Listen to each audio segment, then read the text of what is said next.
মানব জাতির পিতা আদম আলাইহিস সালামকে সৃষ্টি করে আল্লাহ প্রথম জান্নাতে রেখেছেন।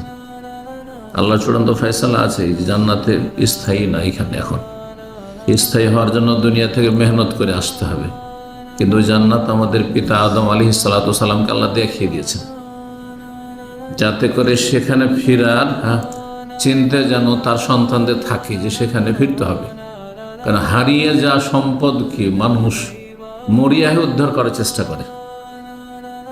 যারা একসময় রাষ্ট্রীয় ক্ষমতায় ছিল, সে রাজা বাদশাহ হোক অথবা অন্য রাষ্ট্র নেতা, রাষ্ট্রপতি, প্রধানমন্ত্রী, পদস্থ ব্যক্তিরা হোক, এরা যখন পদ হারিয়ে দেয়, তারপরে এবার মরিয়া হয়ে উঠে আবার পুনরুদ্ধার কি করে করবে, কেমন করে পুনরুদ্ধার করবে, এটা মানুষের স্বভাবজাত বিষয়।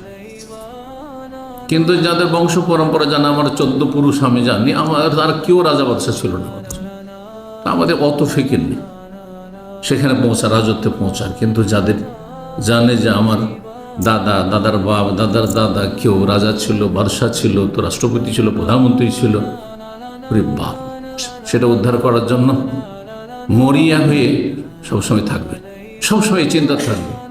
হারিয়ে যাওয়া বস্তু সবাই উদ্ধার করার চেষ্টা করে।